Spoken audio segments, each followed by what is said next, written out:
Welcome to my YouTube channel Deepesh classes में स्वागत है। तो आज का मेरा टॉपिक है बिहार गवर्नमेंट से यही पूछना है जो गवर्नमेंट जॉब का जो न्यू हमारा नियम लागू हुआ है कि इसका हम सबसे पहले मेरिट और डीमेरिट बताएंगे।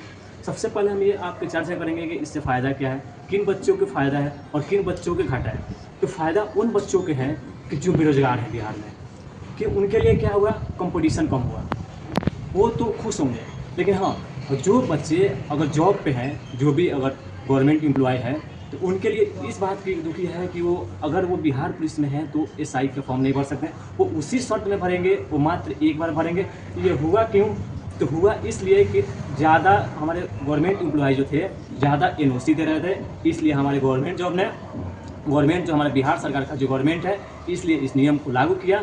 तो मैं बस यही गवर्नमेंट सरकार से यही कहूँगा कि ये मेरा जो ओपिनियन है, ये एक प्रकार का ये एक जातिवाद है। फर्स्ट, इससे लॉस क्या होगा कि जैसे में मिडिल क्लास, जो मध्य वर्ग के जो हमारे हैं, जो अनुसूचित जनजाति, जो पिछड़े वर्ग के जो स्टूडेंट जो आते हैं, उनका सबसे प्रायोरिटी ये होता है कि सबसे पहले वो छोटा एक जॉब पाते हैं कि कहीं ना कहीं हमारा एक ऐसा जॉब मिल जाए कि हमारा घर का खर्चा चल सके, और वो अपना एक लाठी का सहारा समझते हैं। सबसे पहले उनकी प्रायोरिटी क्या होती है कि एक जॉब पाना, और उसी सहारे से वो क्या करते थे, वो अपना एसआई का या यूपीएससी लेवल या जो भी है बीपीएससी लेवल, वो अपना 2 साल 4 साल 5 साल में वो अपना क्वालिफाई कर वो अपना बढ़िया पोस्टिंग पे जा रहे थे। अब इससे क्या है कि इससे दिक्कत क्या है कि अगर मान लीजिए, अगर आप लोग ये जानते होंगे, अगर सनी देओल का एक डायलॉग है कि लोहार का बेटा लोहार ही रहेगा और राजा का बेटा राजा ही रहेगा। और ये जो हमारे सुशासन बाबू, जो नीतीश सरकार जो है, उनका यही है। मगर उनका जो नियम अगर ये बोल रहा है तो यही अप्लाई करता है। जो डायलॉग है जो सनी देओल का, कि सिर्फ जो न्यू गवर्नमेंट जॉब का जो रूल है सिर्फ उसी पे फिक्स करता है, जो सनी देओल का डायलॉग्स है। तो बस मैं यही कहूँगा कि जितना भी ये नियम लाए हैं उनको आप फिर से नेक्स्ट कीजिए, क्योंकि जितने भी छोटे जाति के कास्ट वगैरह का स्टूडेंट से, अनुसूचित जनजाति, कि हाँ चलो मेरे पास जॉब हो गया, उसके बाद से मैं अटैम्प्ट दूंगा, फिर वहाँ से उन लोगों को कुछ चेंजिंग आ जाए। आप ये चीज़ भी बोले हैं कि हाँ अगर आपको एग्जाम देना है तो तुम उसको रिजाइन मार के दे सकते हो। तो रिजाइन कौन करेगा? अपना गवर्नमेंट जॉब का एक बार ही ट्राई करेगा। आप ही बताइए, सुशासन बाबू ये सही है नहीं ना है? अगर ये सही है तो आप बिहार में ये भी एक नियम लागू कीजिए कि अगर गांव में अगर मुखिया एक बार मुखिया बन जा रहा है तो दोबारा वो उस फील्ड में नहीं उठेगा। तो विधायक है तो वो सांसद में नहीं लड़ेगा, एमपी में नहीं लड़ेगा, वो सीएम में नहीं लड़ेगा। वो ये चीज़ भी अप्लाई कीजिए। बस मेरी यही मांग है।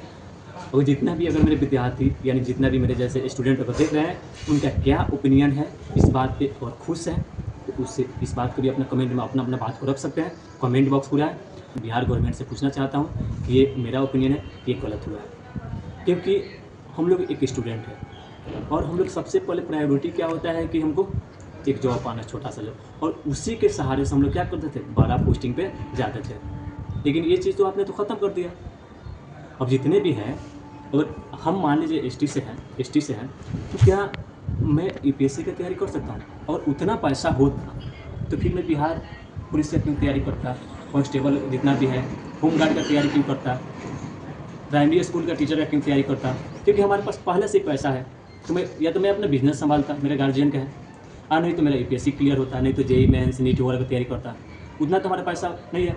लेकिन जो भी बच्चा यूपीएससी का जाता है, अगर 95% 90% देखिएगा तो वो बढ़िया घर से बच्चा जाता है, 4 साल 5 साल जितना अटैम्प्ट होता है वो पूरा अपना अटैम्प्ट का उपयोग करता है, या तो जेईई मेंस नीट का अपना तैयारी कर लेता है। ये तो छोटा वर्ग का तो ज़्यादा ही नहीं है, क्योंकि उनका प्रायोरिटी होता है, जितना भी देखिएगा इंडियन आर्मी से लेकर जितना भी छोटा पोस्टिंग वो सब छोटे घर के स्टूडेंट जाते हैं।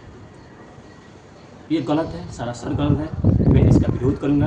हाँ, जितने भी बिहार के स्टूडेंट देख रहे हैं तो कृपया इसको सीरियस लें। नहीं तो आज बिहार गवर्नमेंट किया है तो कल सेंट्रल गवर्नमेंट भी कर सकता है। तो आप कहाँ जाइएगा? तो कल सेंट्रल गवर्नमेंट कर दे, अगर सब ऑल स्टेट कर दें तो कहाँ जाइएगा? बढ़िया पोस्टिंग पे कैसे जाइएगा? वो तो सिर्फ वही होगा ना कि एक राजा के बेटा राजा ही बनेगा। बाकी अगर वीडियो अच्छी लगी होगी तो प्लीज़ अपने दोस्तों के साथ शेयर कीजिएगा।